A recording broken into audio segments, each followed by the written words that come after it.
अस्सलाम वालेकुम, नजम सेठी शो में खुश आमदेद। मैं हूँ सैयद आयशा नाज, मेरे साथ मौजूद हैं नजम सेठी साहब। अस्सलाम वालेकुम। नजम सेठी साहब, मुझे क्यों निकाला से अगर मुझे निकाला तक की कहानी आज हम डिस्कस करने जा रहे हैं। मुझे क्यों निकाला ये तो नवाज शरीफ साहब से मंसूब है। अगर मुझे निकाला ये इमरान खान साहब कह रहे हैं, जबकि अभी वो अपोजिशन में नहीं है। वो क्या कह रहे हैं, क्यों कह रहे हैं? तकवीयत मिल चुकी है उन बातों को जो पिछले 3 माह से चल रही थी कि हुकूमत अब गई तब गई।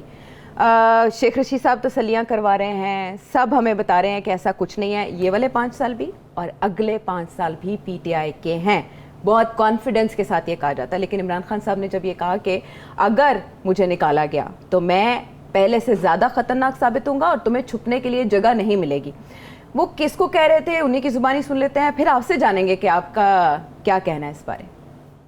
इंशाल्लाह ये भी टर्म पूरा करेगी, अगली भी टर्म पूरी करेगी ये हमारी पार्टी। अगली टर्म भी, ये भी आज मैं आपको कह रहा हूँ कि हम इतना मुश्किल वक्त से निकले हैं, किसी गवर्नमेंट को वो चैलेंजेस नहीं मिले जो हमें मिले।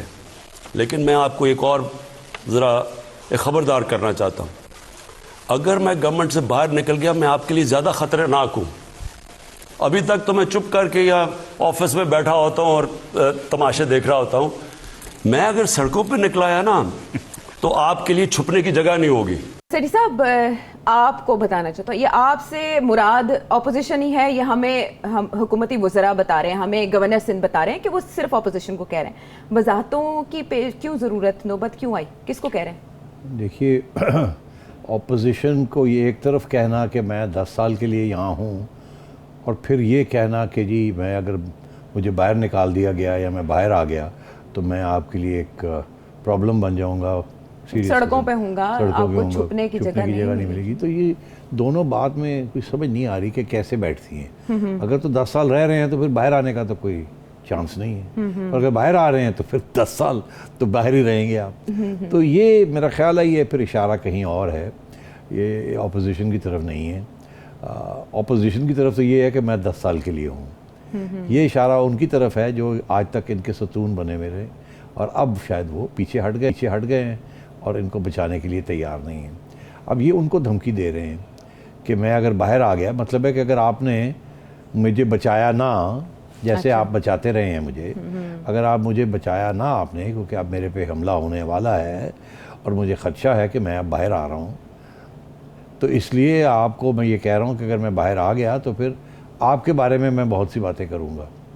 ये उनकी तरफ उनको धमकी दी जा रही है। अच्छा, मैं ये भी आपको बताऊं कि ये पीटीआई के अंदर एक बहस डिबेट चल रही थी कि ये धमकी देनी चाहिए, क्योंकि जब से इस्टेब्लिशमेंट न्यूट्रल हुई है उस वक़्त से ये पीटीआई के अंदर बड़ी घबराहट है कि अभी अब हमारा क्या होगा।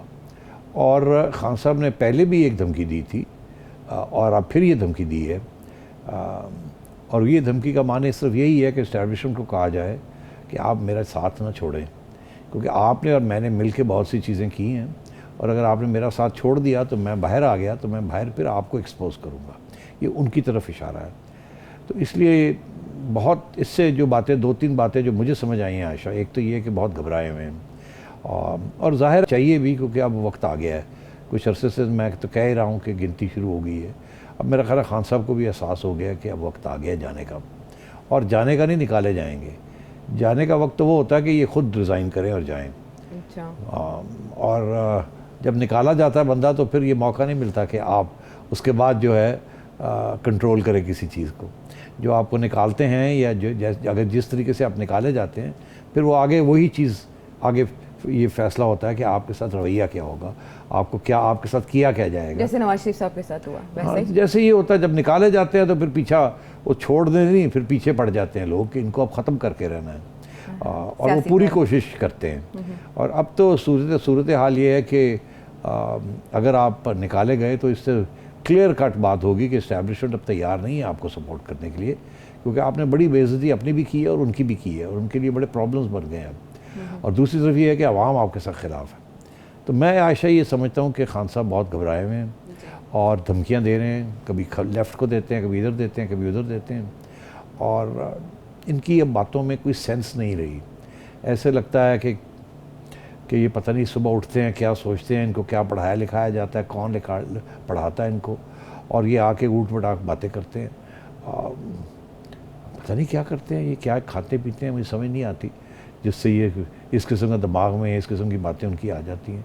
अब स्टेबल नहीं रहे अब वो।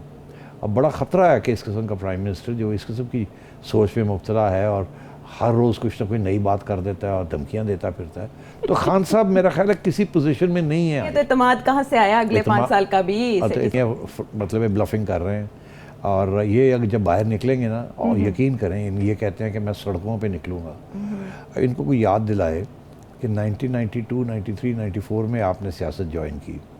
आप उस वक़्त आपके लिए आप जैसी ख़वातीन अपनी चूड़ियाँ फेंकती थी सोने की इनके लिए, इतना इन आवाम में इनके लिए प्यार था। आज ये है कि ये बाहर सड़कों में निकलेगी, तो इसलिए इनको इस बात का एहसास नहीं है, या ये बिल्कुल ड्रंक है विद पावर, इनको समझ नहीं आ रही कि अब होना क्या है इनके साथ। और आज मैं देख रहा था आयशा के इनके चहेते सहाफ़ी जो के जिनके ये गीत गाते रहे हैं, कंटेनर के ऊपर खड़े होकर उनकी तारीफ़ें करते रहे हैं कि इस मुल्क में 2 या 3 ही सहाफ़ी हैं, बाकी सारे नंबर 2 हैं।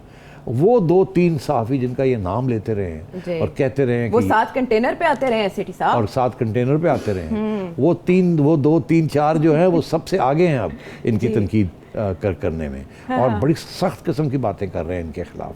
हम तो कुछ भी नहीं कह रहे, हम परेशान है कि बेचारा इसको हो क्या गया। वो तो नाराज़ हैं इनसे, क्योंकि ज़ाहिर है उन्होंने इमरान खान का साथ दिया और देते रहे 3 साल, 3.5 साल, और डिस्क्रेडिट हो गए ना वो खुद। लोगों ने उनको देखना सुनना शुरू बंद कर दिया, देखना बंद कर दिया कि यार ये क्या कह रहे हैं, वो बंदा जो है वो डाउन जा रहा है और ये अभी भी। अब उनको एहसास हुआ, अब वो बाहर आ गए अपने आप को ठीक करने और इनकी तनकीद कर रहे हैं। और उनको चाहिए ये सुने इनके दोस्त क्या कहते हैं। वो सुनते हैं सिटी साहब, इसीलिए वो ये कह रहे हैं कि मीडिया जो है वो जाली खबरों के जरिए मायूसी फैला रहा है। वो क्या कह रहे हैं मीडिया को, वो सुन लेते हैं ज़रा।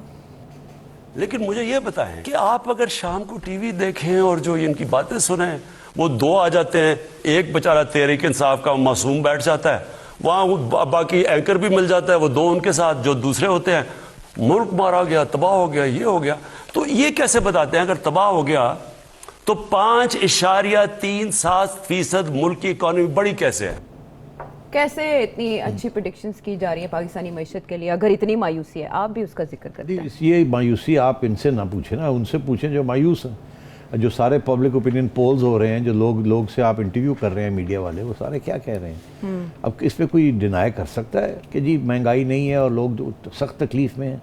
तो इसमें तो कोई अब बात, छुपी हुई बात तो रही नहीं। अब ये हमें ये लेक्चर देना कि जी 5.4% हो गया और 3.2% हो गया, आयशा मुझे ये बताएं, जितने स्टूडियो में लोग खड़े हैं उनको इससे क्या दिलचस्पी? उन्हें तो ये दिलचस्पी है कि 20 या 25% उनकी जो तनख्वाह पहले 2 डबल रोटियाँ मिलती थी और एक ये मिलता था और एक वो मिलता था, उनमें से आधी रह गई है। तो उनको आप कहेंगे कि 5.4% और 3.2% ये बातें उनको सिखा रहे हैं आप? खुदा का खौफ करें। और ये भी है कि जी सारी दुनिया आपको बता रही है कि जी आपका जो इस वक्त ग्रोथ है वो 3.5 से ऊपर नहीं होगा, और 3.5 तो उसके साथ तो आपकी पॉपुलेशन इतनी ग्रो कर रही है 3% से ज़्यादा। अब आप फिर कहते हैं जी दुनिया में महंगाई हो रही है, तो आप क्यों कंप्लेन कर रहे हैं? अरे भाई हमें दुनिया से क्या, जहाँ महंगाई हो रही है, पहले तो ये है कि पाकिस्तान, टर्की और मेरा ख्याल है अर्जेंटीना की बात हो रही थी, सबसे ज़्यादा महंगाई इधर है। मगर अगर दुनिया में भी कुछ थोड़ी बहुत महंगाई हो रही है तो फिर देखना ये है कि वहाँ तनख्वाहें जो हैं वो क्या है। यहाँ हमारी पर कैपिटा इनकम जो है, जैसे पर कैपिटा मतलब है कि GDP जितने भी सारी आमदन है मुल्क की और उसकी आबादी के साथ तकसीम किया जाए तो वो कोई $1,1200 के करीब बनती है। जिनके साथ ये कंपेयर कर रहे हैं वहाँ तो $30,000 $40,000 उनकी साल की तनख्वाह है। तो मतलब ये क्या बात कर रहे हैं? कंपैरिजन तो हो नहीं सकता ना। तो मतलब इस किस्म की ये बातें करते हैं, आधी बात करते हैं, झूठ बोलते हैं। अब बात यह है कि वक्त आ गया कि इनको पहचान लिया लोगों ने। अब ये परेशान हो गए हैं कि अब मैं क्या करूँ, प्रोपेगेंडा मेरा चल नहीं रहा है। इनके अपने लोग जो हैं वो भी अब इस प्रोपेगेंडा जब करने लगते हैं तो उनसे बात चिबाई नहीं जाती। उनको पता होता है कि इतना सर हम झूठ, मगर क्योंकि वो खान साहब कह रहे हैं तुम बोलो, ये कहो, ये कहो, ये कहो, वो बेचारे आके बोलते हैं मगर फिर उसके बाद खुद शर्मिंदा होते हैं। जब प्राइवेटली हमसे बात करते हैं, कहते हैं हम क्या करें, वो पूछते हैं कि आपने को ये कहना था, ये कहना, वो तो खुद डायरेक्ट कर रहे हैं सारा अपना मीडिया। और इसीलिए मीडिया वाले भी छोड़ रहे हैं। कितने मीडिया के इनके एडवाइजर्स आए हैं जो कि छोड़ के चले गए। और अब आखिरी स्टेज है। अभी आपने देखा कुछ लोगों ने फिर से इस्तीफ़े देने शुरू कर दिए। और आगे भी आप देखिएगा अगले 3-4 दिनों के अंदर क्या होता है इस मुल्क में। वो कहते हैं द रैट्स, क्या वो जब कश्ती डूबने लगती है तो बोझ उतारा करते हैं और सबसे पहले चूहे भागा करते चूहे हैं। भाग करते हैं। तो अब वो चूहे जो है ना वो भागना शुरू हो गए हैं। अच्छा। तो अब ये खान साहब जो हैं ये धमकियां दे रहे हैं और एस्टेब्लिशमेंट को धमकियां दे रहे हैं। हाँ। ये याद है आपने मियां नवाज शरीफ साहब ने कहा था मैंने डिक्टेशन नहीं लेनी, धमकी तो नहीं थी, उन्होंने कहा मैंने डिक्टेशन नहीं लूंगा मैं, छुट्टी हाँ। होगी, ठीक है। तो ये आईनी तरीके से तो नहीं होगी ना सेठी साहब, जो इससे पहले हुआ अगर वही होगा तो उसमें कोई अच्छी की बात तो नहीं नहीं है। वो इनफैक्ट पहले जो कुछ होता रहा है वो खास आईनी तरीके से नहीं होता रहा। इस दफा मेरी इत्तला के मुताबिक पूरा आइन के मुताबिक इनकी छुट्टी होगी ताकि कोई कह ही ना सके कि यार क्योंकि जब ये आए थे तो आइन के मुताबिक नहीं आए थे, तो अब ये छुट्टी करानी है तो आइन के मुताबिक छुट्टी कराई जाए और वैसे ही होगा, वोट ऑफ नो कॉन्फिडेंस होगा और ये फारग हो जाएंगे। फिर ये जब बाहर निकलेंगे तो अगर तो ये 15 दिन भी बाहर अपने घर में सुकून से बैठ सके तो मैं समझता हूँ इन्हें नफल पढ़ने चाहिए। उसकी वजह यह है कि इनके ऊपर केसेस होंगे, इनको घसीट के जेलों में डाला जाएगा और नहीं तो ये भाग जाएंगे यहाँ से, ये जाके लंदन बैठ जाएंगे या कहीं और जाके बैठ जाएंगे। और अगर ये बाहर निकलने की कोशिश करेंगे तो 2 सूरतें होंगी। एक तो ये कि 100-200 बंदे से ज़्यादा इनके पास नहीं आएगा। और जो अगर ये बाहर निकलेंगे भी तो इनको तुम होते कौन हो बाहर निकलने वाले, इनके साथ कोई नहीं खड़ा होगा। इनका ये हशर है। इनके जो अपने साथी हैं उनमें साथी जो हैं उनमें से आधे तो वो हैं जो लोटे हैं, वो तो सबसे पहले ही भाग जाएंगे। जो चूहे हैं वो भी भाग गए होंगे, तो रह कौन जाएगा? रह जाएंगे 4 या 10 या 15 इनके साथी, ठीक। और वही इनके साथ खड़े रहेंगे और वो भी बेवकूफ़ हैं, वो भी किसी न किसी स्टेज पे जब उनको एक वो भी भाग जाएंगे। तो आइडियलॉग सब रहे कोई नहीं पीटीआई में। तो ये इमरान खान साहब की गलत फहमी है कि ये कोई तूफान लाएंगे सड़कों पे, जो भी तूफान आएगा इनके सर के ऊपर गिरेगा। आप देखिएगा क्या होता है इनके साथ। अच्छा, इस कॉन्फिडेंस के पीछे कुछ है तो सही ना। 2014 में जब ये निकले थे तब भी इनके साथ जमे गफीर था, फिर वो कह रहे हैं 4 बार हमने मीनारे पाकिस्तान भरा, अपोजिशन सारी मिलके भी ऐसा नहीं कर सकी। आप जो यानी घंटियां बजना शुरू हो चुकी हैं, जो आप प्रेडिक्ट करें इसका मुताबिक कल पीडीएम का इजलास जो है उसमें कोई ना कोई बड़ा फैसला तो ज़रूर सामने आएगा। लेकिन इमरान खान साहब नवाज शरीफ साहब की वापसी के बारे में कह रहे हैं कि वो वापस नहीं आएंगे क्योंकि उनको पैसे बहुत प्यारे हैं और सारा शरीफ खानदान बाहर चला जाएगा। बेसिकली असद उमर साहब ने बाद में वजाहत किया कि वो ये बताने की कोशिश कर रहे थे कि इस मुल्क में फैसले जो हैं वो इमरान खान साहब करते हैं, कोई और नहीं, स्टीयरिंग पे उन्हीं का हाथ है। और उससे पहले इमरान खान साहब कहते हैं कि वो चाहते हैं नवाज शरीफ साहब आए। वाकई चाहते हैं? जी हाँ, चाहते हैं। वो आएंगे मियाँ नवाज शरीफ साहब जब इनकी छुट्टी हो जाएगी और आवाम इनका एहतसाब करेगी तो मियाँ नवाज शरीफ साहब आएंगे। वो ऐसे नहीं है कि वो नहीं आएंगे, वो आएंगे। मगर मैं आपको एक बात बताऊं, ये असद उमर साहब ने जो बात कही है ये भी बड़ी दिलचस्प है। देखिए ना किस स्टेज पे आके उन्होंने ये बात कही है। उससे पहले तो हमें ये इंप्रेशन दिया जा रहा था कि इस्टेब्लिशमेंट के ज़रिए नवाज शरीफ साहब बाहर गए, याद लिया, ठीक। ये इमरान खान साहब खुद कहते रहे। अब असद उमर साहब कहते हैं कि नहीं, ये तो इमरान खान साहब का फैसला था कि इनको जाने देना है, इनको जाइए। तो अब बात यह है कि एक तरफ ये इन्होंने खुद जाने दिया है। मेरा ख्याल है उस वक़्त इनका ये ख्याल था कि ये एक दफ़ा चले जाएं, यहाँ रहेंगे तो ये प्रॉब्लम क्रिएट करेंगे गवर्नमेंट के लिए। ये शेख रशीद साहब कहते हैं हर रोज़ लोग इनको मिलने जाएंगे जेलों में, बाहर आएंगे, खबरों में वही रहेंगे, खबरों में फ्रंट पेज पे यही रहेंगे। तो इसको बेहतर यह है कि इनको एग्जाइल कर दिया जाए, इनके साथ कोई मुखा करके कि आप बात नहीं करेंगे और आप चले जाएँ, जो कि शुरू में मियाँ साहब ने नहीं बात की, तो चले जाएँ। और ये बड़े खुश थे कि वो चले गए। इनका शायद ये भी इरादा था कि शायद मरियम को भी बाहर जाना था, मगर इन्होंने कहा नहीं, अगर मरियम को जाने दिया तो फिर नवाज शरीफ साहब दलेर ना हो जाए, तो बेटी को यहाँ एज हॉस्टेज रखा जाए ताकि मियाँ साहब को साथ चुप करके बिठाया जाए। मगर हुआ तो कुछ और ही हो गया ना। फिर ना मियाँ साहब चुप रहे, ना मरियम को आपने चुप कराने की कोशिश की, धमकियाँ दी, वो नहीं चुप हुई। और उसके बाद तो खैर बहुत सी बातें और हो गई। तो अब खान साहब को ये फैसला करना पड़ेगा कि खुद जाएंगे या निकाले जाएंगे। ये वक्त आ गया उनके लिए। अच्छा, हाँ। तो वाकई चाहते हैं नवाज शरीफ साहब आए? इमरान खान साहब जिस तरह अपील कर रहे हैं, इमरान खान साहब चाहते हैं? अरे भाई, वो तो कोशिश पहले कर रहे थे ना कि किसी तरीके के साथ। शहजाद अकबर साहब क्या करते थे कि अब आ रहे हैं, हम ला रहे हैं, अब ये हो गया, वो हो गया, अब उनका वीज़ा कैंसिल हो गया है, अब हमने उनका क्या हो गया, अब हम उनको घसीट के लाएंगे, यही बातें करते थे। अब कह रहे हैं कि आएँ वापस, अब तो रिक्वेस्ट कर रहे हैं कि आप वापस आएँ, क्योंकि फेल हो गए ना उनको लाने में। तो वो आएंगे, मैं पहले दिन से कह रहा हूँ, अपने टाइम पे आएंगे, टाइम और प्लेस चूज़ करके आएंगे। और जब वो आएंगे तो एक तूफ़ान आएगा उसके साथ, ये भी मैं आपको बता दूँ। उनके आने के साथ तूफ़ान आएगा या उससे पहले तूफ़ान के ज़रिए खान साहब की छुट्टी होगी और जब मियाँ साहब आएंगे तो उनका खैर मकदम अच्छा होगा ये मैं अच्छा, लेकिन इमरान खान साहब तो अपनी मईशत के हवाले से दावों पर कायम है और उनका ये कहना है कि हमने इससे पहले भी टैक्स टारगेट्स पूरे किए हैं और अब 8,000 अरब का हम टारगेट पूरा करेंगे। हाँ, ये ऐसी बातें आयशा हमने बड़ी सुनी है। उनके अपने जो चहेते थे वो अब कह रहे हैं कि आप झूठ बोल बोल के हमें आपने पागल कर दिया है, और ये उसी किस्म के झूठ हैं कि जी हम 8,000 ये करेंगे वो करेंगे। अरे भाई, मैं तो ये आपको पेशन गोई कर रहा हूँ, ये तो होंगे ही नहीं। जब अगला बजट आएगा तो ये पैसे कहाँ से कलेक्ट करेंगे? ये तो बाहर बैठे होंगे, या जेल में होंगे या लंदन में होंगे। ठीक है, आप जब कह रहे हैं कि इनके अपने लोग ऐसे कह रहे हैं, फवाद चौधरी साहब को हम देखते हैं कि वो ताउन का हाथ बढ़ाने को तैयार हैं और वो कह रहे हैं कि हम अपोजिशन के साथ फलां मामले पे बैठते हैं। इमरान खान साहब ने कल कहा वो पीटीएम से भी कर लेंगे बात, वो टीएलपी से भी कर लेंगे, बलोच जो नाराज़ हैं उनसे भी, चोरों से नहीं, यानी अपोजिशन से नहीं जिनके खिलाफ केसेस हैं। यानी इनके तो अपने मामलात में ये एक पेज पे नहीं है। फवाद चौधरी साहब का कुछ और मौका पे। आप फवाद चौधरी साहब की बात कर रहे हैं, शाह महमूद कुरैशी साहब अभी कह रहे हैं कि वो अपोजिशन लीडर को बुला रहे हैं और कह रहे हैं हमारे साथ बैठे और हम आपको ब्रीफिंग करते हैं और हमारे साथ डे करें, हम आगे रिफॉर्म्स जो करनी है मिलके करते हैं। शाह महमूद साहब दावत दे रहे हैं, फवाद चौधरी साहब दावत दे रहे हैं, इमरान खान साहब गालियां दे रहे हैं कि जी आपके साथ तो मैं बैठने के तैयार नहीं हूँ। जो आपकी लेजिटिमेट इलेक्टेड लीडरशिप है, जिसको पहले आपने उनका हक उन्हें महरूम किया अपने हक से, क्योंकि वो इलेक्शन तो वो जीते थे, फिर आपने उनको अपोजिशन में बिठाया, फिर आपने हर किस्म का हरबा इस्तेमाल किया, उनको जेलों में डाला, आपने क्या नहीं किया। और शहजाद अकबर साहब की जो छुट्टी हुई है उसका बराह रास्त तल्लक है इन बातों से जो मैं आपसे कर रहा हूँ। अच्छा, कौमी मुजरिम वो शहबाज शरीफ साहब को करार दे रहे हैं, जिस पर मुस्लिम लीग नून का सख्त रिएक्शन अभी तक हमने देखा है, लेकिन इस मामले पर अपोजिशन कितना आगे जाएगी अगर अपोजिशन लीडर को ही कौमी मुजरिम करार दे दिया जाए? कौमी मुजरिम करार देने से कुछ नहीं होता भाई साहब। वजीर आजम मुल्क का कह रहा है, वो वजीर आजम रहा ही नहीं लोगों के दिलों में। अब आप देखिए, जब पावर निकलता है ना, हाथ से फिसलती है ना, हाँ, करके निकल जाता है। जैसे बलून को आप करें ना हल्का सा लीक, तो हल्की हल्की हवा निकलती है पर तेज़ होनी शुरू हो जाती है। ये अब वहाँ सूरत हाल पहुँच चुकी है कि हवा निकलनी शुरू हो गई है और इनको पता नहीं चलना और ठक कस के फारग हो जाना इन्होंने। ठीक है, सियासत के खेल अनोखे हैं और सेठी साहब कह रहे हैं गुब्बारे से हवा निकलना शुरू हो गई है, जबकि दूसरी तरफ हुकूमती दावे वही हैं कि अगले 5 साल भी उनके हैं। लेकिन एनालिसिस क्या है आपने जाना सेठी साहब से। हम वापस आते हैं एक ब्रेक के बाद।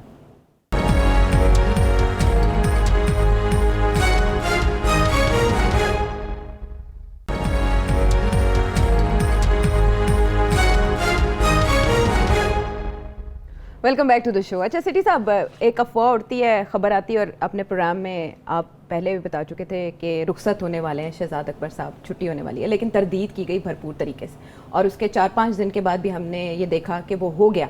शहजाद अकबर साहब का केस क्या है? कहा जा रहा है उनसे इस्तीफ़ा लिया गया है, उन्होंने खुद इस्तीफ़ा नहीं दिया। जी हाँ, बिल्कुल।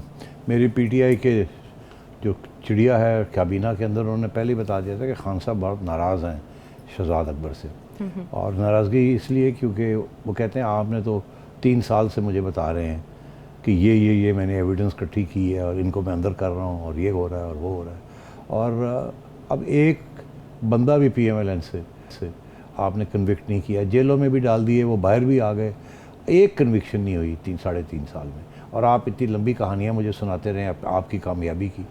तो ये हुआ क्या? आपने तो लारी लपा दिया मुझे। तो बात यह है कि शहजाद अकबर साहब को पता था कि अब वक्त आ गया है, और ये बिल्कुल बढ़ा चढ़ा के बात करते रहे और झूठ बोलते रहे।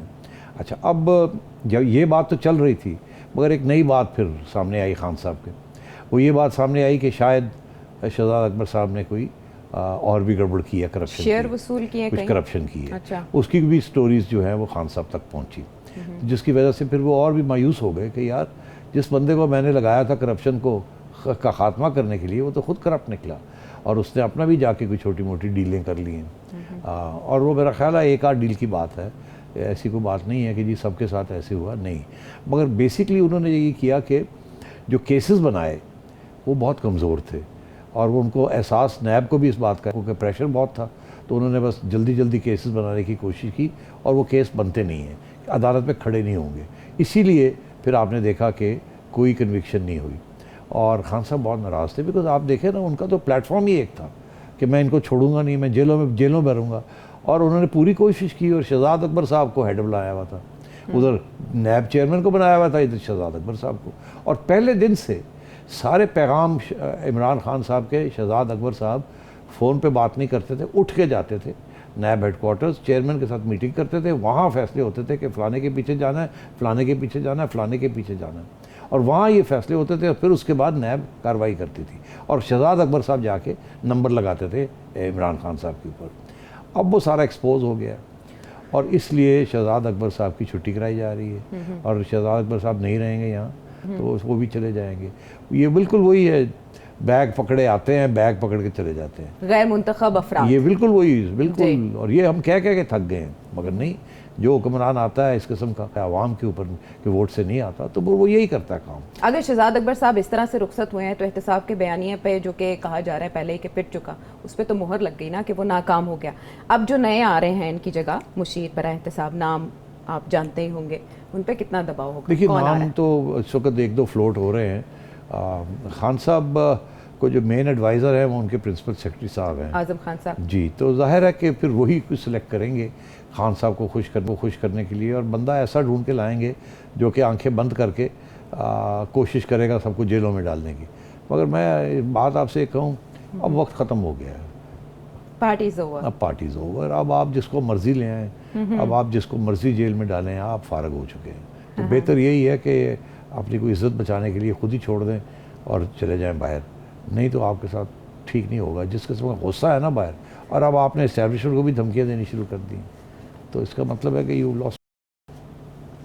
अच्छा सिर साहब, जैसे आप कह रहे हैं फारिग हो चुके हैं, इससे पहले अपोजिशन ने जो भी कोशिश की ना, उससे लगता था कि अपोजिशन फारिग है, लेकिन ये आप ही थे कि जो हौसला देते रहे और पुश करते रहे। हौसला नहीं देता रहा, मैं देखता रहा हूँ कि सिग्नल्स क्या हैं। अच्छा। सिग्नल्स दो तीन किस्म, हाँ। एक तो ये होता है कि छोड़ना शुरू कर देते जी। तो वो भी एक सिग्नल होता है। हाँ। आप गिन लें कितने, हमने उस दिन गिना था ना, जी। कितने छुट्टी करा दी गई है, वो छोड़ गए। हाँ। इसी तरीके के साथ जब एस्टैब्लिशमेंट आपसे नाराज़ हो जाए या एतमाद खो दें आप उनका, फिर आपका बचाव बड़ा मुश्किल हो जाता है। फिर सिर्फ वक्त की इंतज़ार होती है। और जब ऑपोजिशन ने ये सूंघ लिया कि अब वक्त आ गया है, तो इसलिए अब वो स्ट्राइक करने के लिए तैयारी कर रहे हैं। सूंघ लिया। अच्छा सेठी साहब, ऑपोजिशन ने जो भी किया, ऑपोजिशन की तैयारी क्या है इस बारे में अयाज सादिक साहब, जिन्होंने कहा था जो होगा अचानक होगा, महमूदा अयाज के एक होने की बात अयाज सादिक साहब कर रहे हैं। पीपल्स पार्टी और तहरीक अदम एतमाद के बारे में जो अयाज सादिक साहब अब फरमा रहे हैं, वो सेठी साहब ने कब बताया था, आपको सुनवा देते हैं। अभी कुछ एक दो मीटिंग्स होनी है, मेरी इतला के मुताबिक कुछ टॉप लेवल की अंडरस्टैंडिंग्स अभी होनी है। अगर वो हो जाती हैं अगले हफ्ते 10 दिन में, तो फिर शायद पीडीएम वापस आ जाए एज पीडीएम और कुछ जॉइंट फैसला हो जाए। और वो जॉइंट फैसला वोट ऑफ नो कॉन्फिडेंस का ही होगा। तो जरदारी साहब तो चाहेंगे कि भाई सेंटर में जो कुछ होना है उसके दो पहलू होने चाहिए जी। पहले ये कि हमें भी कुछ मिलना चाहिए उसमें से, एक तो ये, और वो ये नहीं चाहेंगे कि फौरी तौर पे इलेक्शन हो जाए। और अगर होता भी है तो वो ये कहेंगे कि सिंध में नहीं हमने डिज़ोल्व करना, सिंध हुकूमत रहेगी, आप फेडरल गवर्नमेंट डिज़ोल्व कर दें, पंजाब में आपने डिज़ोल्व करना है, इलेक्शन कराने हैं, या आपने वहाँ तब्दीली ना उस तब्दीली वहाँ भी लानी है, वो देखा जाए। 18 जनवरी को आपने जो फरमाया, कल वो सच हो जाएगा। अभी भी बिलावल भुट्टो साहब ये कह रहे हैं कि हम तैयार हो गए हैं अब वोट ऑफ नो कॉन्फिडेंस के लिए, क्योंकि अपोजिशन तैयार हो गई है। तो ये तो क्लियर हो गई बात कि कल परसों ये ऐलान हो जाएगा। कल ज्वाइन करेगी पीपल्स पार्टी पीडीएम को, और मेरा ख्याल है वो हो जाएगा। आप देखिएगा किस तरीके से होता है, ये हो जाएगा। और शायद डेट भी दे दें आपको, शायद ना दें, शायद वो जैसे या सादिक साहब ने कहा कि रात के अंधेरे में जब बदी की ताकतें जोर पकड़ती हैं तो फिर ठा करके ये वोट ऑफ नो कॉन्फिडेंस आ जाएगा। मगर जो बातें जो हो रही हैं ना, वो ये कि बिलावल भुट्टो साहब ने ये कहा कि पंजाब में वोट ऑफ नो कॉन्फिडेंस पहले आना चाहिए। अच्छा। हाँ, ये भी एक तजवीज़ चल रही है कि इस्लामाबाद में सेकंड स्टेज पे करेंगे, पहले पंजाब में बाजू आजमा लेते हैं। हाँ, ये तो पीपल्स पार्टी अरसे से कह रही है, अरसे से कह रही है। और ये अगर नून लीग मान जाती है जी, तो फिर यहाँ पहले हुकूमत गिरा के, क्योंकि अगर पंजाब हुकूमत गिर गई इनकी और अपोजिशन के हाथ में आ गई तो फिर तो लॉन्ग मार्च आज सब पॉसिबल हो जाएगा ना। अगर इनके पास रही तो लॉन्ग मार्च यहाँ से कैसे होगी, वो तो पुलिस इनको तोड़ देगी, फिर तो पुलिस इनके हाथ में होगी, फिर तो लॉन्ग मार्चेस भी बन सकती हैं। और अगर पंजाब इनके हाथ में आ जाता है तो फिर सदर्न पंजाब के जो MPAs हैं और MNAs हैं वो भी तैयार हो जाएंगे। तो नंबर्स गेम की तो तैयारी नंबर चल रही है। गेम इस्लामाबाद में बहुत बेहतर हो जाएगी। अच्छा। तो अब ये इन्होंने ये फैसला करना है कि पहले हमला इस्लामाबाद में करना है या पहले हमला पंजाब में करना है। और ये मैं आपको बता दूं, जहाँ भी ये हमला करेंगे ये कामयाब हो जाएंगे। अच्छा, ये तो आप पहले दिन से शायद खाकान अब्बासी साहब को भी आप कह चुके हैं। मैं पहले दिन से ये कह रहा हूँ। और बात ये है कि अपने अब यार सादिक साहब ने और भी तो बातें बहुत सी कही हैं। उन्होंने कहा कि उनसे पूछा गया कि वो जहांगीर तरीन साहब के जो 28 लोग थे उनमें से कितने लोग तैयार हैं। उन्होंने कहा जी उससे भी ज़्यादा लोग तैयार हैं। हैरान कुन तादाद। हाँ, और वो कहते हैं कि पीटीआई के टिकट पे हम और इलेक्शन ये अगला बारे में नहीं ये लड़ेंगे, प्रोपेगेंडा आज़ाद नहीं है। कर, इसको मैं कंफर्म कर रहा हूँ। अच्छा, मेरी अपनी सोच। वो जो कह रहे हैं सच कह रहे हैं, सच के सिवा कुछ नहीं कह रहे। हाँ, और लोग तैयार हैं। वो सिर्फ ये कह रहे थे कि जी हम आज आ जाते हैं, मगर अगली इलेक्शन जो है वो तो नून लीग की है, तो हमें नून लीग का टिकट दे देंगे कि नहीं देंगे। तो ये मैंने पहले भी कहा है कि मियाँ साहब ने पहले ये कहा था कि नहीं, हमारे अपने लोग हैं, उनको हमने अकोमोडेट करना है जी। मगर अब थोड़ी सी लचक आई है। अच्छा। वो लचक ये आई है कि अच्छा ठीक है 10-12 लोगों को तो हम अकोमोडेट कर सकते हैं। अब आप देखिए नंबर्स गेम जो है उसमें कितने लोग क्रिटिकल होंगे, 10-12 ही होंगे ना। तो ये कोई ऐसी बड़ी बात नहीं है। ये अयाज सादिक साहब जो बात कह रहे हैं ये बिल्कुल समझे आप हो गई है। और अब अकेली पार्टी कुछ नहीं कर सकती, तो सबको मिलके करना हाँ, होगा। मिलके, ये तो मिलके ही करेंगे। कैसे? तो कौमी हुकूमत वाला फार्मूला। अरे वो अब देखिए ना, अगर इत्तेफाक हो गया है जी कि वोट ऑफ नो कॉन्फिडेंस करना है, सब ने मिलके करना है, क्योंकि उसके बगैर नंबर नहीं मिलते। और तीसरी चीज़ ये है कि जल्दी फ़ौरन इलेक्शन करानी है, महीना लग जाए, कुछ छोटी मोटी चीज़ें करनी है, वो लंबा नहीं खींचना है इसको, क्योंकि लंबा खींचा नहीं तो ये गले पड़ जाएगी आपकी बात। जो हुकूमत आए वो 5 साल के लिए आए, फिर बहुत से मरहले हैं वो क्रॉस करने हैं। ये 2-3 महीने के लिए आके बदनाम होना, बिकॉज 2-3 महीने में कुछ नहीं हो सकता। ये लंबे प्रोग्राम बनाने पड़ेंगे ठीक करने के। इमरान खान साहब इतनी डेवस्टेशन, इतनी तबाही करके जा रहे हैं कि इसको संभालने के लिए वक्त लगेगा। तो अब मैं ये समझता हूँ कि वो उस सिलसिले में इशू ये बनेगा कि नेशनल गवर्नमेंट बनेगी या कि नून लीग की गवर्नमेंट बनेगी। और मेरा ख्याल है ये एक किस्म की नेशनल गवर्नमेंट ही बनेगी, जिसके अंदर पीपल्स पार्टी के लोग भी होंगे, नून लीग के भी होंगे, इनके जो एलाइज हैं उनके भी होंगे। ये सब के मिलजुल के ये बनाएंगे ताकि पक्की हुकूमत महीना रहे, 1.5 महीना रहे, और ये जो काम करने करे और उसके बाद घर चले जाए। अच्छा, ये तो अपने तौर पे इनकी प्लानिंग है। तो दूसरी तरफ इमरान खान साहब भी तो हैं, पीटीआई भी तो है, तो वो क्या कर रहे हैं? उनकी तो कोई प्लानिंग नहीं है। उनके पास क्या है? अच्छा, उनके तो लोग भाग रहे हैं। इनके पास ये प्लानिंग है कि जी मैं बाहर आ गया तो मैं ये तूफान ले आऊँगा, और नहीं तो मैं तो 10 साल रहूँगा। उनकी तो ये प्लानिंग है। ये कोई प्लानिंग है ये कोई? अच्छा, लेकिन इससे पहले सिटी साहब आप ये कहते रहे कि अगर आज इलेक्शन हो तो नून लीग जीत जाएगी। नून लीग क्यों कौमी हुकूमत में अपना हिस्सा लेना चाहेगी या कौमी हुकूमत के फार्मूले पे एग्री करेगी? बड़ा अच्छा सवाल है। वो इसलिए वो ये चाहेंगे कि ये जो हुकूमत होगी उनके कंट्रोल में हो, ताकि फ़ौरन इलेक्शन का डिसॉल्वमेंट के ऑर्डर्स आ जाएं। ये ना हो कि आयशा को बैठा दिया जाए वहाँ और नजम सेठी की तरफ से आए और आयशा को कहे आयशा इसको खींचो और 9 महीने खींच लो। और आयशा जाके और अपने प्रोड्यूसर को कहे कि सर थोड़ा सा टाइम और चाहिए। तो आयशा के ऊपर एतमाद नहीं है, इसलिए अगर खुद अपना बंदा बैठाएंगे तो फिर वो जब कहेंगे कि डिसॉल्व करो तो डिसॉल्व हो जाएगी। अच्छा, हाँ, तो ये देखे ना एतमाद की इशू है ना। हाँ, आपको बैठा दिया तो पता है आप इधर उड़ जाए उधर उड़ जाए, कुछ और ही ना ड्रामा कर दें। अच्छा, वो गारंटियां शरंटियां सारी हो गई हैं? नहीं, वो गारंटियां देखे ना, गारंटियां तो उस सिलसिले में होती हैं कि अगर आयशा बैठी हो तो फिर आयशा को बैठाना ही नहीं है तो फिर। अच्छा, ठीक है नाजरीन, गेम दिलचस्प मरहले में हो चुका है। देखते हैं कि कल पीडीएम के इजलास से क्या नतीजा निकलता है। सेठी साहब को आपने सुना, इससे पहले भी सेठी साहब यही टाइमलाइन दे चुके हैं, एग्जैक्टली उसी तरह से वाकयात हो रहे हैं। देखना ही है कि आगे चल के क्या होता है। ब्रेक के बाद हम वापस आएंगे।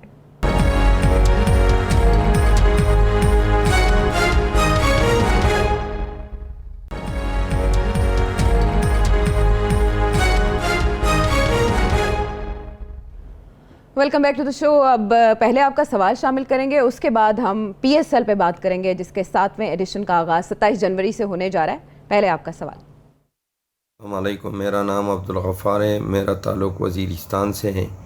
मेरा सवाल नजम सिटी से ये है कि क्या इमरान को लाने वाले ये सोच रहे थे कि ये बेहतर कारकर्दगी दिखाएगी, या इसके मकासद कुछ और थे जो इमरान के ज़रिए हासिल किए जो इसमें कामयाब हुए हैं? मकासद बड़े इंटरेस्टिंग सवाल है। मेरा ख्याल है कि इनके 2 मकासद थे जी। एक तो ये था कि एक नई जमात बनाई जाए जो कि पूरी की पूरी मोहताज हो इस्टेब्लिशमेंट की, और एक ऐसा नेशनल हीरो को उसका लीडर बनाया जाए ताकि उसको एक अच्छा आवाम की तरफ से भी एक धक्का मिले।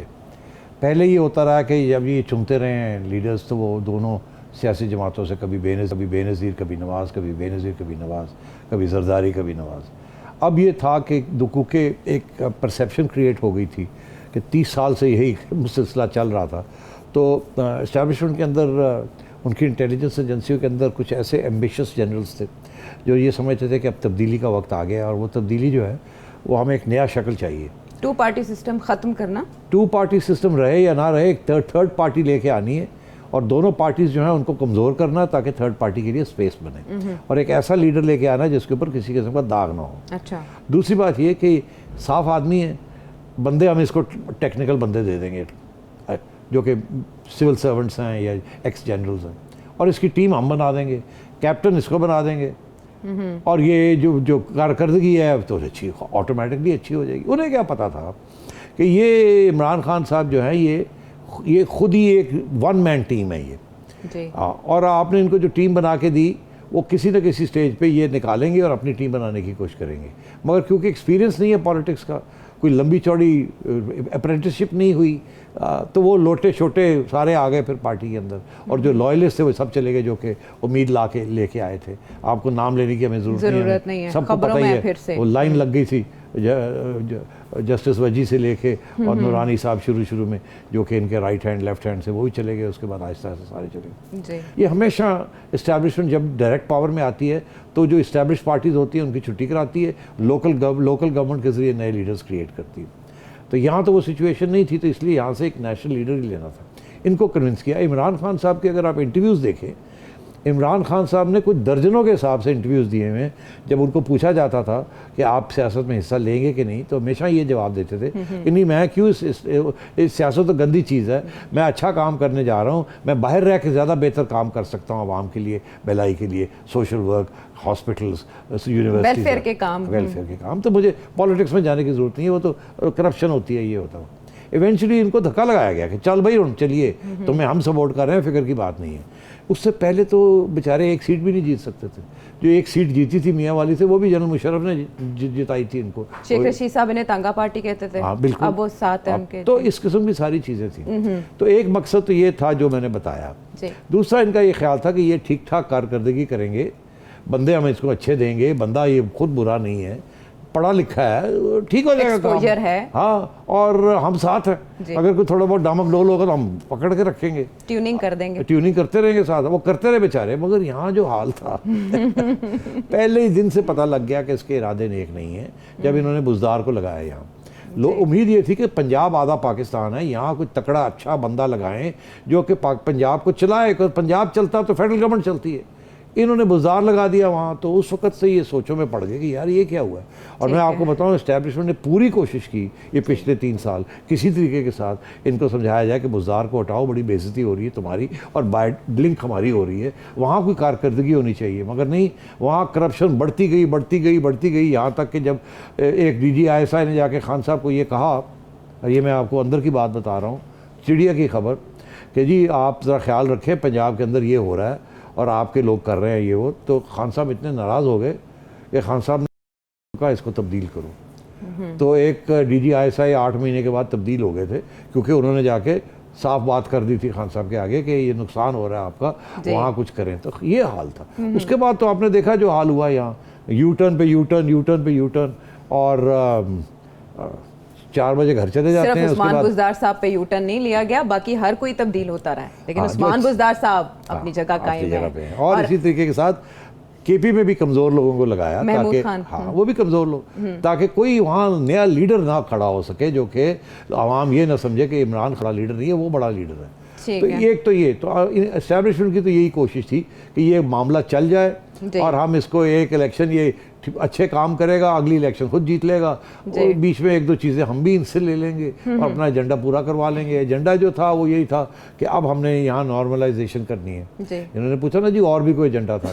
एजेंडा ये भी था कि अमेरिका के साथ तल्लुकात फिर बनाने हैं, सऊदी अरेबिया के साथ फिर बनाने हैं, और इंडिया के साथ नॉर्मलाइजेशन करनी है, बिकॉज हमें अब इकोनॉमिक्स की तरफ जाना है, मईशत को ठीक करना। ना ये मईशत ठीक कर सके, ना ये फॉरेन पॉलिसी में इस्टेब्लिशमेंट की हमायत कर सके। इस्टेब्लिशमेंट रोती रहेगी कि हम आपको कह रहे हैं ये करें, ये करें, ये करें, हमें ज़रूरत है इसकी, और आप जाके नाराज़ कर रहे हैं। पहले MBS को नाराज़ कर दिया, फिर इंडिया के साथ तल्लुकात ख़राब कर लिए, फिर अमेरिका के साथ हालत ये है कि जो बाइडन आपको फ़ोन करने से कतरा रहा है, एंड सो ऑन। तो अब वो बिल्कुल ही थक गए हैं इससे कि यार ये तो बिल्कुल ही गले पड़ गया हमारे। अच्छा ठीक है, ये पॉलिटिक्स की बात हो रही है, इमरान खान साहब की बात हो रही है। खेलों के मैदान से इमरान खान साहब आए थे, पॉपुलर थे, इसीलिए इस्टेब्लिशमेंट का वो निगाह इंतखाब उन पे जाके ठहरी। अब जब खेलों की बात हो रही है तो PSL का इनेकाद होने जा रहा है पाकिस्तान में। बीज आपने बोया था जी, अब उसका 7वां एडिशन होने जा रहा है। कितना तनावर दरख्त ये बन गया पाकिस्तान की स्पोर्ट्स के लिए, कितना फल देगा? देखिए, जब मैं छोड़ के गया था PSL को तो 4था एडिशन होने जा रहा था जी, और हो गया था इनफैक्ट। और हमने एक बहुत बड़ा नया इंटरनेशनल ब्रांड बनाया था जिसकी उस वक्त वैल्यू कोई 250 से 300 मिलियन डॉलर्स थी। अच्छा, उसके बाद जो नई एडमिनिस्ट्रेशन आई, वो दिन और आज का दिन प्रॉब्लम्स रहे हैं इनके। लड़ाई झगड़े शुरू हो गए हैं फ्रेंचाइजीज के साथ, ब्रॉडकास्टर्स के साथ, कोर्ट केसेस शुरू हो गए हैं एक दूसरे के ख़िलाफ़। और इस वक्त जैसे मैं बात कर रहा हूँ तो कोर्ट केसेस चल रहे हैं। फिर 2 दफ़ा PSL को डिसरप्ट किया गया, बबल, बायो सिक्योर बबल जो था वो टूट गया और आधा PSL खेल के उसको पोस्टपोन करना पड़ा, फिर जाके दुबई में खेलना पड़ा या कहीं और खेलना पड़ा।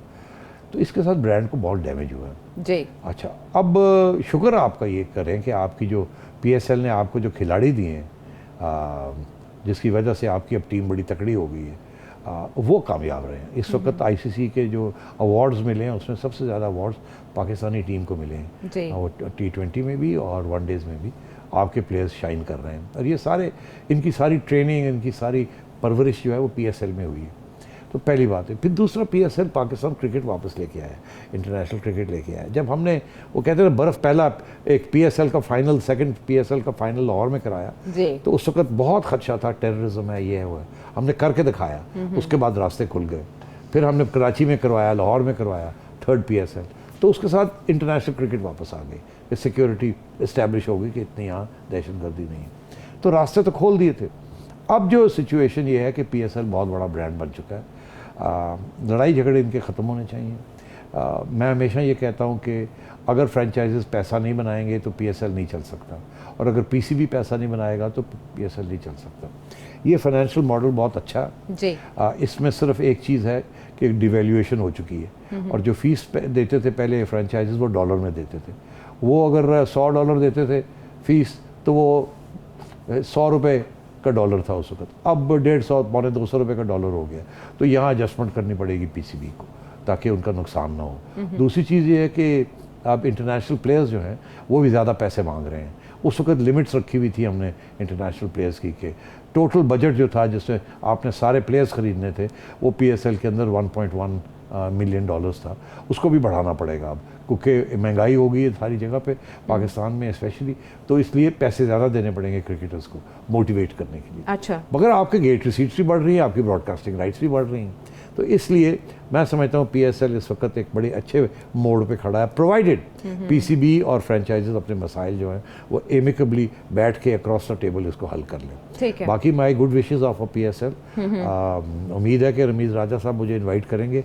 पिछले 3 साल तो मुझे इनवाइट नहीं किया गया, मगर क्योंकि वो खान साहब के इंस्ट्रक्शंस थे कि नजम सिटी को ज़रा टाइट करके रखना है। अच्छा। तो अब उम्मीद ये है कि शायद रमीज़ राजा साहब शायद चुपके से कोई इन्विटेशन हमें भेज दें, अगर भेज देंगे तो हम जाके देख उन्होंने लेंगे। मुराद अली शाह साहब से भी मुलाकात की, वज़ीर आला सिंध से भी, और आपने उनके लिए नई ख्वाहिशात का इजहार भी किया था और आपने कहा था कि उनको मौका ज़रूर मिलना चाहिए। खुश आइंद है उनका तकर्रुर PCB में। कोविड का ख़तरा अपनी जगह पे, जैसे कि आपने कहा लास्ट टाइम क्या हुआ था, सिक्योरिटी थ्रेट्स सेठी साहब, इस्लामाबाद अटैक्स हुए, लाहौर में हुआ, ऐसे में PSL का इनेकाद कितना बड़ा चैलेंज है? आप सही कह रहे हैं। देखिए, बड़ी ख़तरनाक बात है। आपको पता है कि वो पिछली दफ़ा न्यूजीलैंड और ऑस्ट्रेलिया की टीमों ने आना था और इंग्लैंड की टीमों ने आना था, और न्यूजीलैंड ने ये बात कही कि हमें पता चला है कि टेररिज्म का ख़तरा है, इसलिए वो पुल आउट कर गए। पूरी सीरीज़ खेलने आ रहे थे यहाँ, ऐसे ही हुआ ना पिछले साल। तो अब अगर इसी किस्म की कोई धमकी वमकी आ गई, कोई ट्वीट हो गई या कोई धमकी आ गई या कोई बम फट गया, तो ये तो अच्छी खासा प्रॉब्लम बन सकता है आपके लिए। इसलिए सिक्योरिटी जो है उसको बड़े टाइट करके रखना है और सिक्योरिटी इस्टेब्लिशमेंट के साथ PSPCB के जो सिक्योरिटी के लोग हैं उनको बराह रास्त इस चीज़ की तरफ तवज्जो देनी चाहिए। किसी किस्म का हादसा नहीं होना चाहिए, हर किस्म की सिक्योरिटी प्रोवाइड करनी चाहिए। और मीडिया को भी रिस्पॉन्सिबल रोल, क्योंकि मीडिया इस तो दौरान यार अगर मीडिया PSL के बारे में हमेशा रिस्पॉन्सिबल रहा है, ये मैं आपको बता Right.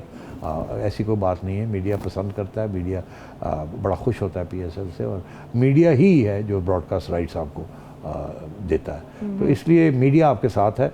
आप अपनी सिक्योरिटी पक्की करें, अपनी ऑर्गेनाइजेशन पक्की करें, कोविड के ख़िलाफ़ जो बबल सिक्योर करने हैं वो पक्के करें, ये इसको डिसरप्ट ना होने दें, और मेक श्योर कि जो सिक्योरिटी है, रेंजर्स हैं, पुलिस हैं एंड सेफ सिटी प्रोजेक्ट्स हैं, इनको एक्टिवेट किया जाए और सही तरीके से इसको मैनेज किया जाए। अगर ये ना कर पाए तो बहुत नुकसान हो जाएगा। फिर राइट, कहाँ चैलेंजेस का सामना करना पड़ सकता है, इस पर हमने गुफ्तगू की। 27 जनवरी से 27 फरवरी तक ये मेला सजेगा और इसके लिए हम नेक ख्वाहिशात का इजहार करते हैं। और क्रिकेट शायकीन के लिए यकीनन ये बहुत पुरलुत्फ टूर्नामेंट रहेगा, PSL का एडिशन 7। इसके अलावा अगर आप कुछ जानना चाहें सेठी साहब से तो अपना सवाल भेजिए और फीडबैक भी हम तक पहुँचाइए। अगले प्रोग्राम तक के लिए आपसे चाहेंगे इजाज़त, अल्लाह ने के बाद।